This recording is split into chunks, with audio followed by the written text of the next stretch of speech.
blank page, and what about, yes, there's more.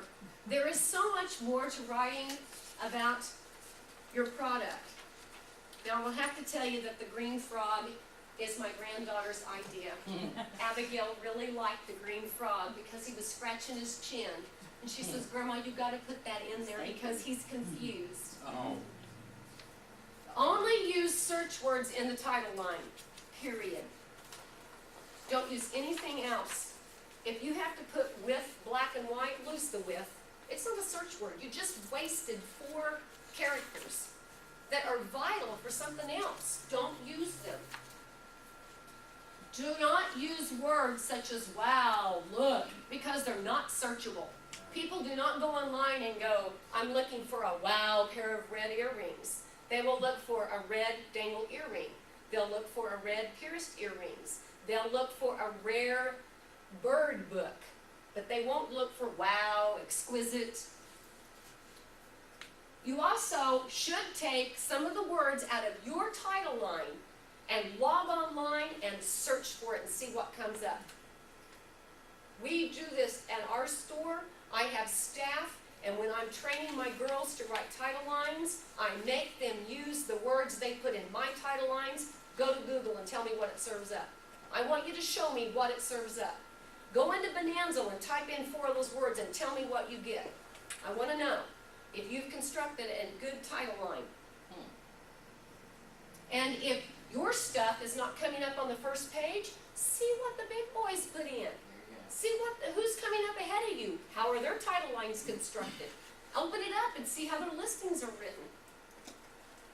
If a title line stops performing, rework the title line with different keywords. This is the hardest issue. This last bullet is the hardest issue I have dealing with clients when I go to do consulting. It's the hardest thing to get them to do. I have 1,500 listings. So what? You're selling a big fat 0.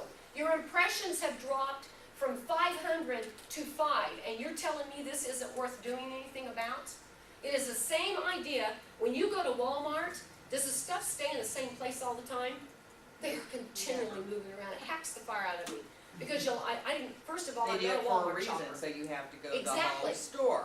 Exactly. That's just marketing. We rotate our store all the time. We Sure. just did it on Friday. Before I left, I went up front and I said, girls, the front displays have been up here too long. They're a week old. We need to move them. What do you want done with them? I want this, this, and this, and then this part over here, do freewheeling. I don't care what you do with it. Use your imagination, but I want it moved. Now, this is the truth. We just did this 2 weeks ago. We have a grocery stock in the store. It stopped selling. When I said, girls, you guys are not going to like me, but we're going to take all of the toys that are in lines A and B, and we're flipping them over here to D and E, and we're taking all of D and E and move it over here, and I want the aisles flip-flop. So what was at the end, on the south end, is going to come to the north, and I want it on the north display windows. They're looking at me because it's all little peg stuff. Now, this is a gospel truth. It took them a couple of days to move everything. My girls move really fast. And it took them a couple of days. As soon as I got it finished, people come in and went, oh, you've got new stuff. When did you get this in? She's so good. She goes, do you know I just stocked that yesterday there?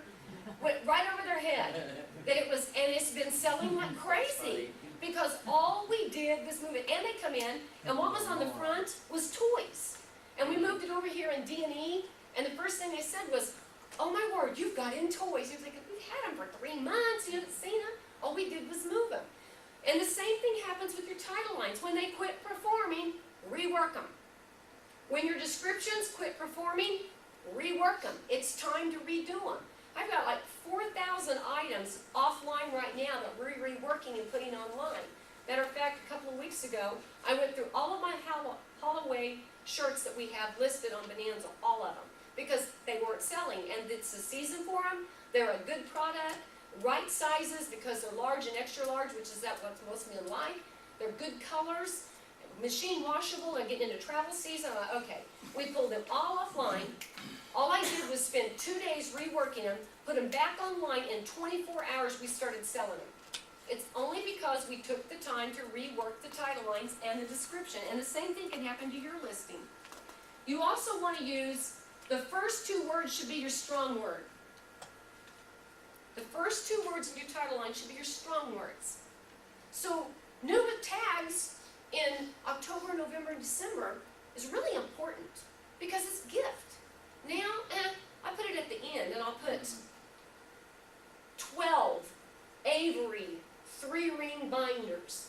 Well, you wouldn't think right now 3-ring binders at Avery products are selling like crazy because companies are getting ready to rework their employee manuals to be ready for new employees coming in for summer help. And we sell them by the caseloads. All you gotta do is think about what your public's doing and rework your titles. Sometimes all you have to do is take the words that are in, put them in the front, just flip them. Doesn't take all that long. All right, now I've got this great title line. So how do I write a great description? I'm going to get you on a break in about 5 minutes, maybe 10 at the most, and then we're actually going to work on some of your stuff online, on some of your listings. All right, first of all, lose the prose. Prose are paragraph form, all the pretty stuff. Open up your listing. This is an exquisite pair of shoes, and they're gently worn. Mm-hmm. Nobody wants to read that. Nope. And I tell you something else, the search engines can't find it. Search engines like lists, and they like bulleted lists the best. And I'll tell you something else that what Raven doesn't know, this Raven's Rarities, but I'm going to make her redo some of her listings again because we're going to do another test.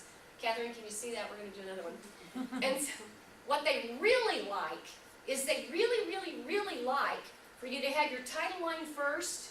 And they really like it if your title line is repeated as the first line of your description, and if it's bold, because it's emphasized, and the search engines think that it's very important. So what's in your title line, you open up your description with. Then you start your bulleted form down below, and they really like that. If you want to do flowery stuff, put it at the end.